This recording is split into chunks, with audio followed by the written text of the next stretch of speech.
কুরবানির ঈদ এসেছে, ঈদ ফিরে এসেছে। কুরবানির ঈদ এসেছে, ঈদ ফিরে এসেছে।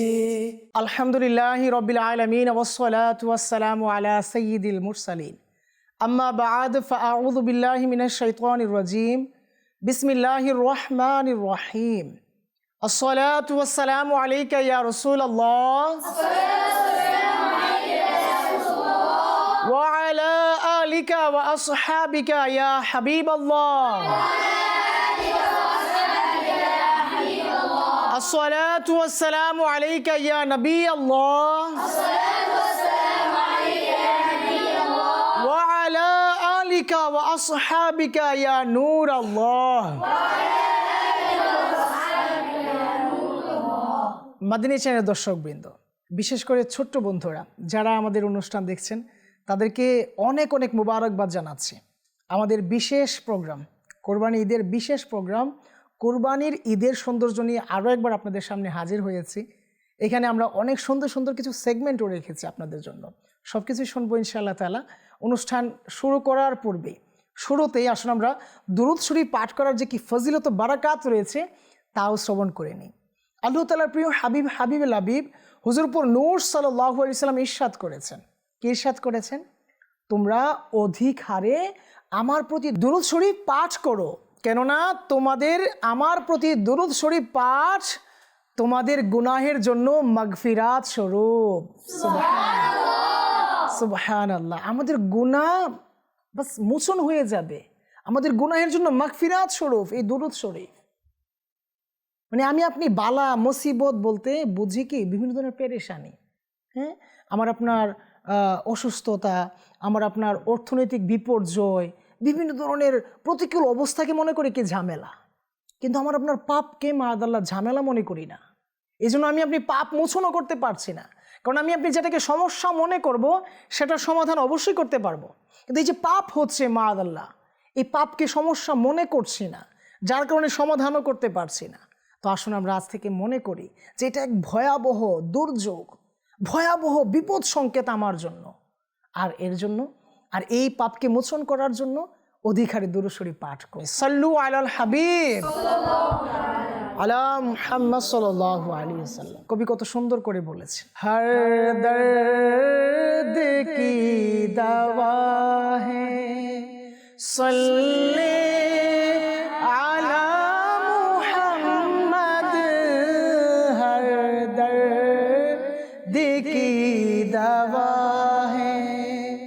सल्ले आला मुहम्मद, तावीज़े हर बाला है। सल्ले आला मुहम्मद, हर दर्द की दवा है। সকল সমস্যার সমাধান, সকল রোগের ঔষধ দুরূদ শরীফ। কাজে আমরা যে অবস্থাতেই থাকি না কেন, যতই পেরেশানিতে থাকি না কেন, খুব দুরূদ শরীফ পাঠ করার চেষ্টা করব ইনশাআল্লাহ আজ্জা ওয়া জাল। অনুষ্ঠান কোরবানি ঈদের সৌন্দর্য নিয়ে আপনাদের সামনে উপস্থিত হয়েছি। অনেকগুলো সেগমেন্টও রেখেছি আপনাদের সাথে শেয়ার করার জন্য। আমরা শুরুতেই ইনশাআল্লাহ তাআলা আমাদের মাদানী মুন্না মোহাম্মদ আরাফাত আত্তারি ভাইয়ের কাছ থেকে আমরা তিলাওয়াতে কোরআন শ্রবণ করব ইনশাআল্লাহ। আউযু বিল্লাহি মিনাশ শাইতানির রাজীম। বিসমিল্লাহির রহমানির রহিম। আসতাফাল বানাতি আলাল বানিন, মা লাকুম কাইফা তাহকুমুন,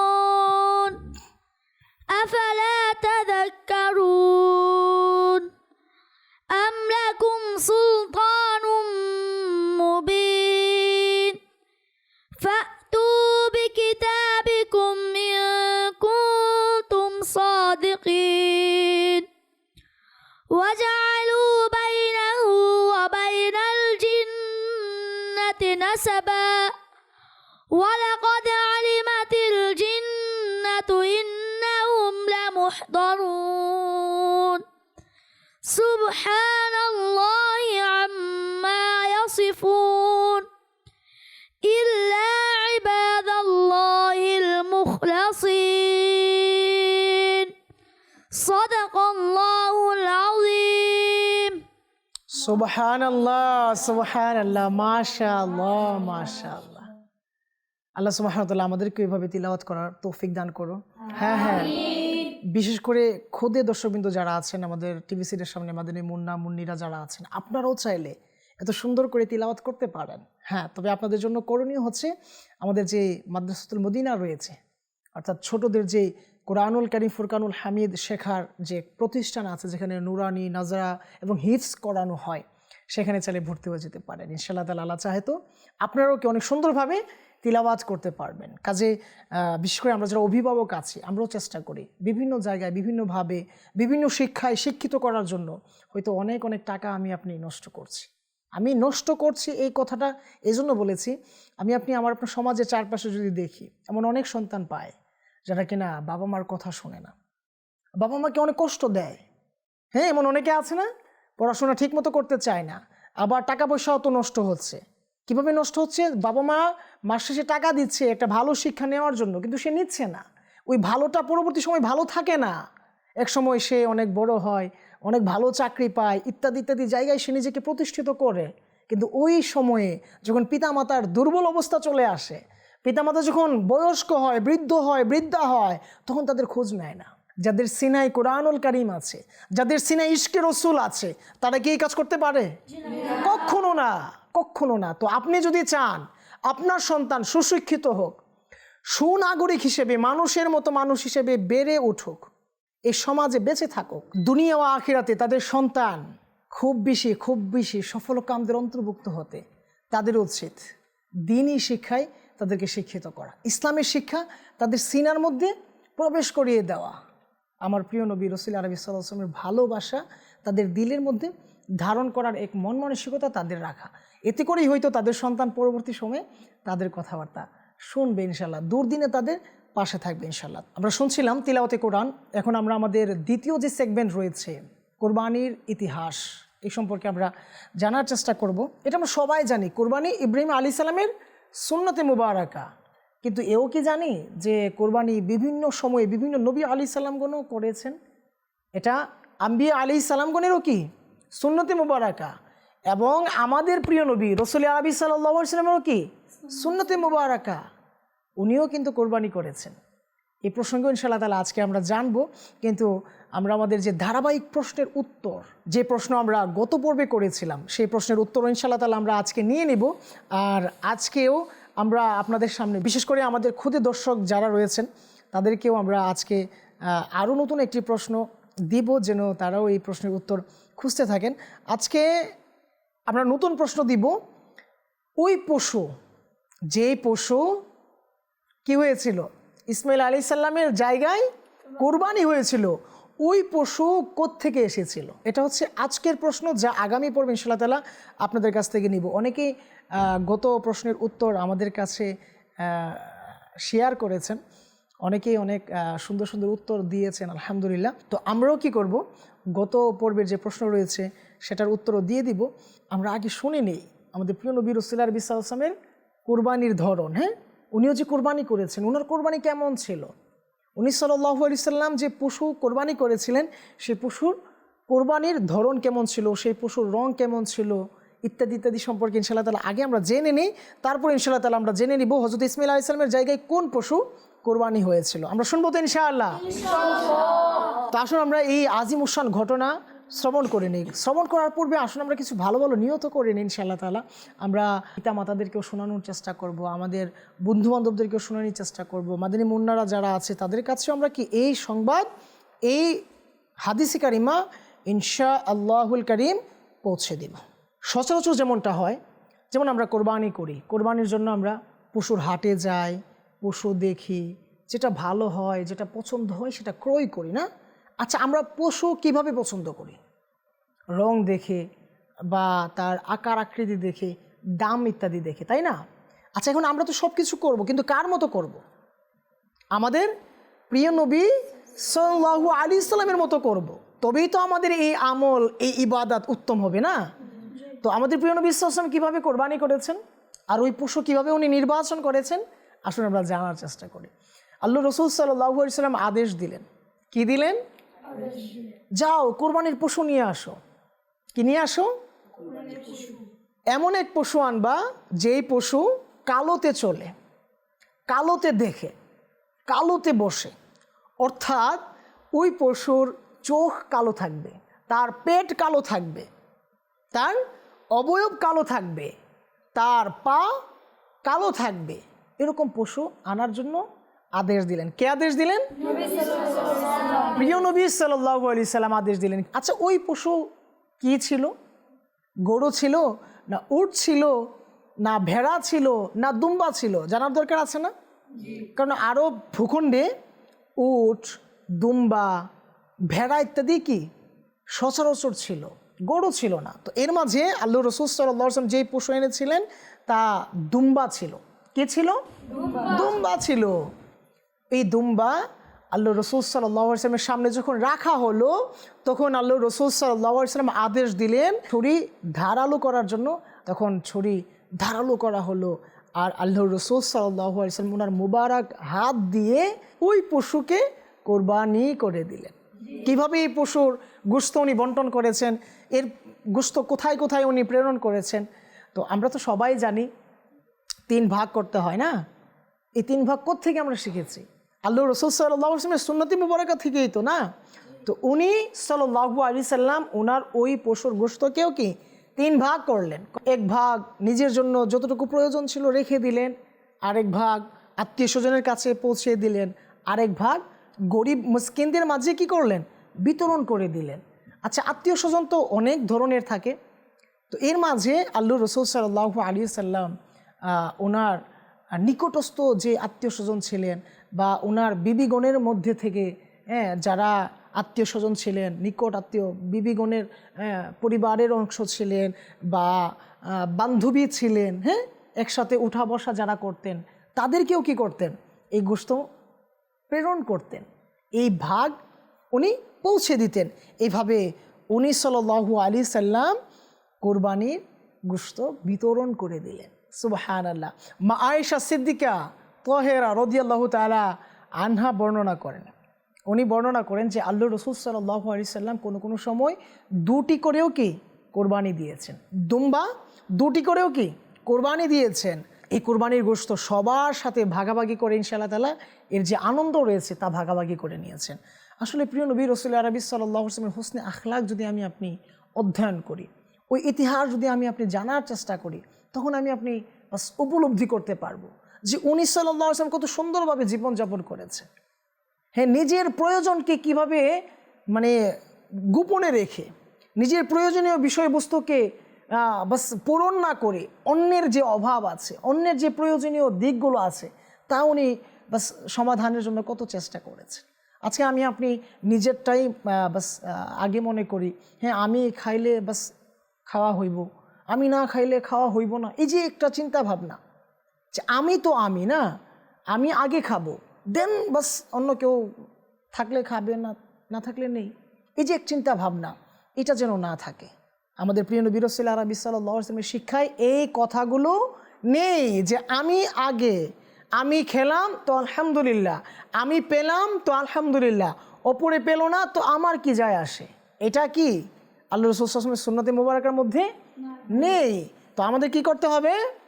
এই কথা মাথায় রাখতে হবে যে না, আমি পরে আগে আমার সামনে যিনি অভাবী আছে বা এই জিনিসটা আগে যার প্রয়োজন তাকে আমি দেব, এই কথা মাথায় রাখবো ইনশাআল্লাহ তাআলা। তো চারদিক থেকে শোরগোল আসতে শুরু হয়ে গিয়েছে, কোরবানি ঈদের আমেজও আলহামদুলিল্লাহ আমাদের কাছ পর্যন্ত চলে এসেছে। এদিক সেদিক এলো পাথারি ছোটাছুটিও অনেক শিশু কিশোরদের মাঝে, মাদানী মুন্না মুন্নিদের মাঝে শুরু হয়ে গিয়েছে। কেউ বায়না করছে মার্কেটে যাওয়ার জন্য, পোশাক কেনার জন্য, এটা সেটা করার জন্য। কিন্তু এটা কি আমরা ভাবি? আমাদের আশেপাশে এমন অনেকেই আছে যারা হয়তো ওরকম পোশাক কিনতে পারে না। তো আমি তাদের কথাও ভাবার চেষ্টা করি। আমি 2টা জামা কিনলে তাদের জন্য একটা বাস পৌঁছানোর চেষ্টা তো করি না। এভাবেই হয়তো আমি আপনি আপনার আনন্দকে কী করতে পারবো? ভাগাভাগি করতে পারবো। আচ্ছা ঈদগাতে আমি আপনি সবাই যাব না? ঈদগাতে ধনী গরিব সবাই যাবে না? তো আমার আপনার যদি নতুন পোশাক থাকে, তো তাদের যদি পুরনো পোশাক থাকে, তাদের কি কষ্ট আসবে না? আসবে তো নাকি? তো এই শিক্ষা আমরা কোত্থেকে পাবো? এই শিক্ষা তো আমাকে আপনাকে ওরকমভাবে দিচ্ছে না আমার আপনার পরিবার পরিজন। হ্যাঁ, আলহামদুলিল্লাহ অনেক পরিবারে মন আছে, তারা যখন নিজের সন্তানদের জন্য কিছু কেনে না, তখন তারা তাদের ওই ঘরে বা ওই বাড়িতে যারা কাজের লোক আছে, অনেকে আছে না কাজ করে দেয়, তাদের জন্য পোশাক কিনে। আলহামদুলিল্লাহ এরকম অনেক পরিবার আছে। তো আমরা এরকম মন মানসিকতা বানানোর চেষ্টা করি। আলহামদুলিল্লাহ আল্লাহ সুবহানাহু ওয়া তাআলা আমাদেরকে দিয়েছেন, আমরা পড়ছি। এখন যার পাগড়ি নেই তার জন্য আমি পাগড়ি রাখার চেষ্টা করি, আর নয়তো নিজের পাগড়িকে দুভাগ করে নেই। সম্ভব না এটা? অবশ্যই সম্ভব যে আমরা দুভাগ করে নিই। যার ছিঁড়ে গিয়েছে, যার কেনার সামর্থ্য নেই, তাকে অর্ধেক দিয়ে দেই। আর যদি আমার থাকে একটি কেনার মতো, তো একটি দিয়ে দিই ইনশাআল্লাহ তাআলা। তো এইভাবে চাইলে আমি আপনি কি করতে পারি? আমার আপনার সুখগুলোকে, আমার আপনার আনন্দগুলোকে ভাগাভাগি করতে পারি। আল্লাহ সুবহানাহু ওয়া তাআলা আমাদের সবাইকেই খুব বেশি সুন্নতে কারিমার উপর আমল করার তৌফিক দান করুন। আমিন। সাল্লু আলাল হাবিব তাআলা আলা মুহাম্মদ সাল্লাল্লাহু আলাইহি ওয়াসাল্লাম। আমাদের প্রিয় নবী রাসূল আরবি সাল্লাল্লাহু আলাইহি সাল্লাম হজ করেছিলেন। হজের মৌসুম চলছে, আলহামদুলিল্লাহ চারদিক থেকে হাজিগণ খানায়ে কাবার দিকে রওনা হয়ে যাচ্ছে। এক একটি কাফেলা চলে যাচ্ছে খানায়ে কাবার দিকে। আশিকদের মন বেকুল হচ্ছে, কখন যাবে আর কখন বলবে লাব্বাইক আল্লাহুম্মা লাব্বাইক। আমাদের প্রিয় নবী রাসূল আরবি সাল্লাল্লাহু আলাইহি সাল্লাম হজ করেছিলেন। উনি একবারই হজ করেছিলেন, যাকে আমরা বিদায় হজ বলে চিনি। আমাদের প্রিয় নবী রাসূল আরবি সাল্লাল্লাহু আলাইহি সাল্লাম একসাথে প্রায় 63টি উট কোরবানি করেছিলেন। তো দেখুন, আমি আপনি নামের জন্য তো করছি না, সংখ্যার জন্য তো করছি না, সেটা আমি আপনি জানার চেষ্টা করি। আর হ্যাঁ, আমরা যারা মাদানী মুন্নিরা রয়েছি, এমন যেন না হয় আমার পাশের বাসার যারা আছে, আমার যে প্রতিবেশী আছে, আমার যে খেলার বন্ধুগণ আছে, তাদেরকে যেন আমি আপনি খোঁচা না মারি। হ্যাঁ, আমাদের গরু তো লাল, আমাদের গরু তো টকবকে যুবক, আমাদের গরু তো অনেক বড়, আমাদের মহিষ অনেক শক্তিশালী, তোমাদেরটা তো ছোট, এমন যেন না হয়। আমরা শুনেছি আল্লাহ রাসূল সাল্লাল্লাহু আলাইহি সাল্লাম কোন রঙের পশু আনতে বলেছিলেন? কালো রঙের। কালো রঙের পশু আমার রাসূল সাল্লাল্লাহু আলাইহি সাল্লাম কোরবানি দিয়েছিলেন। তো কাজে আমরা ওই লাল রঙকে প্রাধান্য দিয়ে ওইখানে আমরা টাকা যেন বেশি খরচ না করি। আমরা জানার চেষ্টা করি যে আসলে আমার প্রিয় নবী রাসূল আরবি সাল্লাল্লাহু আলাইহি সাল্লাম, আমাদের যিনি আইডল রয়েছেন, তিনি কিভাবে কাজগুলো করেছেন। আজকাল এমন হয়ে যায়, আমরা অনেকেই বুঝি জানি, যখন হাটে যাই আমরা গরু কেনার জন্য লাল রঙের গরু খুঁজি। হ্যাঁ, একটু চকলেট কালার বা একটু লাল রঙের গরু খোঁজার চেষ্টা করি, আর ওই কালারের গরুগুলো একটু দামি হয়, ওগুলোর দাম বেড়ে যায়। তো আমার প্রশ্ন হচ্ছে, ভাই এখানে কেন আমি আপনি এর পিছনে ছুটছি? আমি তো চাইলে ওই যে কালো পাওয়ালা, কালো চোখওয়ালা, কালো বাস পেঁচওয়ালা যে গরু আছে, যে খাসি আছে, দুম্বা আছে, এগুলো তো নিতে পারি না। তো একটার পিছনে আমি আপনি কেন ছুটছি? না না না, আমাকে আপনাকে ছুটতে হবে আল্লাহর রসুল মকবুল হুজুরপুর নূর সাল্লাল্লাহু আলাইহি ওয়াসাল্লামের সুন্নতে মুবারাকার প্রতি। আর তা জানার জন্য, বোঝার জন্য মাদানী চ্যানেল, বাস মাদানী চ্যানেল দেখতে থাকি। আর বিশেষ করে আমাদের খুদে দর্শকবৃন্দ যারা আছে, তাদের জন্য এই প্রোগ্রাম সাজানো হয়েছে, কোরবানির ঈদের সৌন্দর্য। কাজে আমি রিকোয়েস্ট করব যে আসুন আমরা মনোযোগের সাথে আমরা এই অনুষ্ঠানগুলো দেখার চেষ্টা করি। এখানে বিভিন্ন সেগমেন্টের সাথে আমরা বিভিন্ন সুন্নতে কারিমা, হ্যাঁ, কোরবানি ঈদের ইতিহাস, কোরবানির ইতিহাস, কোরবানি কোত্থেকে এসেছিল, পর্যায়ক্রমে আমরা এক একটি এপিসোডে বর্ণনা করেছি। তো যারা আমাদের পূর্ববর্তী এপিসোডগুলো দেখেননি, পর্বগুলো যারা মিস করেছেন, তাদেরকে রিকোয়েস্ট করব মাদানী চ্যানেল বাংলার ফেসবুক পেজে গিয়ে, হ্যাঁ, মাদানী চ্যানেল বাংলার ইউটিউব চ্যানেলে গিয়েও আপনারা দেখতে পারবেন। এখন টেকনোলজিসের জামানা, ঘরে ঘরে স্মার্টফোন, স্মার্ট টেলিভিশন, হ্যাঁ, কম্পিউটার, ট্যাব ইত্যাদি আছে, তো আমরা চাইলে দেখতে পারি। আর এভাবে মূলত আমাদের দিলের মাঝে, আমাদের মগজের মাঝে, চিন্তার মাঝে কি আনতে পারি? সুন্নত আনতে পারি, যে কত সুন্দর মাদানী মুন্নারা সুন্নতের রঙে নিজেদেরকে রঙিন করেছে। এই চিন্তাগুলো আমরা করতে পারি। তো আল্লাহ সুবহানাহু ওয়া তাআলা আমাদের সবাইকেই বোঝার তৌফিক দান করুন। সাল্লু আলাল হাবিব তাআলা আলা মুহাম্মদ সাল্লাল্লাহু আলাইহি সাল্লাম। আমাদের উত্তর দেওয়ার পালা। অবশ্যই আমরা উত্তর দিব। গত পর্বে যে প্রশ্ন আমরা রেখেছিলাম, হযরত ইসমাঈল আলাইহিস সালামের জায়গায় কোন পশু কোরবানি হয়েছিল, কিন্তু তার আগে আমাদের মাদানী মুন্নারা যারা এখানে এসেছেন, তাদের কাছে কিছু অভিমত নেই কোরবানি ঈদ প্রসঙ্গে, আর কিছু প্রশ্নের উত্তরও নেওয়ার চেষ্টা করি আমরা যে আলোচনা এখানে করেছিলাম। তো শুরুতেই আমি আমার নুমান আত্তারি ভাইয়ের কাছে যাব। ওনার কাছ থেকে জানতে চাইবো, আল্লাহ রসুল সাল্লাল্লাহু আলাইহি সাল্লাম তো কোরবানি করেছিলেন না, তো ওই কোরবানির পশুর রং কেমন ছিল, ওই পশুর মানে অবয়ব কেমন ছিল, তা ইনশাআল্লাহ তাআলা আমরা জানার চেষ্টা করব। আসলে প্রশ্ন তো উত্তর তো আমরা জেনে গিয়েছি, কিন্তু এটা এই জন্য করছি কারণ বারবার যে কথা বলা হয় শোনা হয় তা আমাদের কি হয়ে যায়, মগজে স্থির হয়ে যায়। বাস এই জন্য আমরা কিছু প্রশ্ন বিশেষ করে মাদানী মুন্নাদের জন্য রেখেছি। তো জি, আপনি উত্তর যদি দিয়ে দিতেন। কালো পাওয়ালা, কালো পেটওয়ালা, কালো চোখওয়ালা।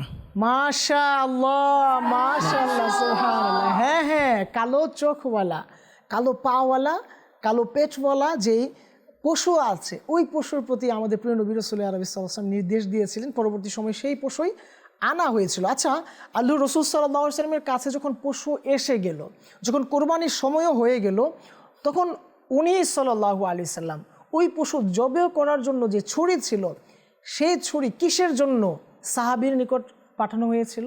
কে বলতে পারবেন? বলেন, আপনি বলেন। ধারাল করার জন্য।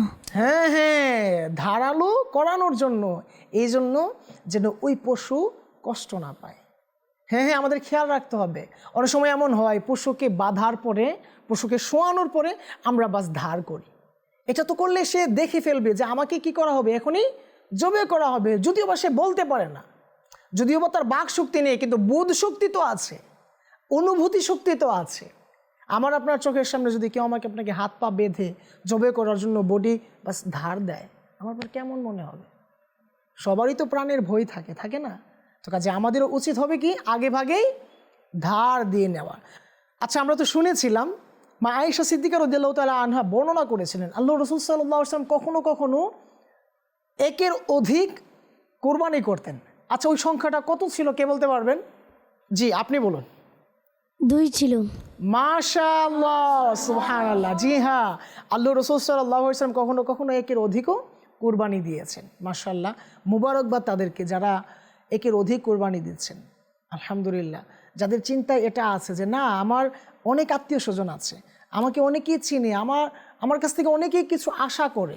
আলহামদুলিল্লাহ, তারা এইভাবে এই নিয়তে কোরবানি দিচ্ছেন একের অধিক। আল্লাহ তাআলা তাদের ওই আশা আকাঙ্ক্ষা নিয়তকে কবুল করুক, আর ওই কোরবানির গোশতের সঠিক বন্টন করার তৌফিক দান করুন। আমিন। মাদানী চ্যানেলের দর্শকবৃন্দ, বিশেষ করে আমাদের ক্ষুদে দর্শকবৃন্দ যারা আছেন, দেখতে দেখতে অনুষ্ঠান তো প্রায় শেষের দিকে চলে এসেছে। এখন উত্তর দেবার পালা। অনেকক্ষণ আপনাদেরকে বাস দিব বলে অনেক ঘটনা, অনেক ইতিহাস, অনেক হাদিসে কারিমা শুনিয়েছি। এখন আর দেরি করব না, আমরা জেনে নিব। কি জেনে নিব? যে হযরত ইসমাঈল আলাইহিস সালামের জায়গায় কোন পশু কোরবানি হয়েছিল? কোন পশু কোরবানি হয়েছিল? দুম্বা। জি হ্যাঁ, উত্তর হবে দুম্বা। এবং পরবর্তী পর্বের জন্য অর্থাৎ আগামীকালকের জন্য আপনাদের প্রশ্ন রাখবো আমরা, দুম্বা কোত্থেকে এসেছিল? আল্লাহ সুবহানাহু ওয়া তাআলা যখন পিতা ইব্রাহিম আলাইহিস সালাম এবং তার সন্তান ইসমাঈল আলাইহিস সালামের ওই ধৈর্য, ওই মান্য করার ক্ষমতা, আল্লাহ তাআলার রাহে নিজেদের জানকেও যে বাস বিসর্জন দিতে হবে, এই যে চিন্তা ফিকির, এই যে এক পরিস্থিতি ছিল, ওই পরিস্থিতিতে মানে ওনারা যখন উত্তীর্ণ হলেন, তখন আল্লাহ সুবহানাহু ওয়া তাআলা দয়া করে ইসমাঈল আলাইহিস সালামকে যে বাঁচিয়েছেন, ওনার জায়গায় যে পশু কোরবানি করেছিলেন, ওনার জায়গায় যে দুম্বাকে প্রেরণ করেছিলেন, সেই দুম্বা কোত্থেকে এসেছিল তা ইনশাআল্লাহ তাআলা আমরা আগামী পর্বে আপনাদের কাছ থেকে নেওয়ার চেষ্টা করব। ততক্ষণ পর্যন্ত মাদানী চ্যানেলের সাথেই থাকুন, আর যা শ্রবণ করেছেন তা নিজেদের মধ্যে আলোচনা করার চেষ্টা করুন। আর হ্যাঁ, আপনারা যদি চান এভাবে এই পরিবেশে এসে মাদানী চ্যানেলের সাথে প্রোগ্রাম করবেন, অর্থাৎ আমাদের সাথে শরিক হবেন, এটাও আপনারা করতে পারেন। আপনাদের অভিমত আমরা নেওয়ার চেষ্টা করব। এর জন্য বাস একটু আগ্রহ থাকা চাই। এর জন্য আমাদের টিভি সেটে যে নাম্বারগুলো আছে তার সাথে আপনারা চাইলে যোগাযোগ করতে পারেন। আপনারা টিভি সেটের নাম্বারে বিশেষ করে অভিভাবকগণ যোগাযোগ করতে পারেন যে আমি চাই আমার সন্তান এই মাদানী পরিবেশে, এই সুন্নতের রঙে রঙিন হয়ে একটু অংশগ্রহণ করুক বা তাদের সাথে একটু বসুক। লাব্বাইক, ডাজন্ট ম্যাটার, আমাদের কোনো সমস্যা নেই। বাস আপনার ইচ্ছা আর সময় হচ্ছে সবচেয়ে বড় এবং গুরুত্বপূর্ণ বিষয়। তো কাজে আমি বলবো, আসুন আমরা এভাবে নিজেদেরকে সুন্নতের রঙে রঙিন করে নিজেদের জীবনকে পরিচালিত করার চেষ্টা করি। মাদানী চ্যানেলের সাথেই থাকুন। ইনশাআল্লাহ তাআলা আবারও একই সময় দেখা হবে। ততক্ষণ পর্যন্ত ভালো থাকুন, সুস্থ থাকুন। সাল্লু আলাল হাবিব সাল্লাল্লাহু তাআলা আলা মুহাম্মদ সাল্লাল্লাহু আলাইহি ওয়াসাল্লাম। কুরবানির ঈদ এসেছে, ঈদ ফিরে এসেছে, কুরবানির ঈদ এসেছে, ঈদ ফিরে এসেছে।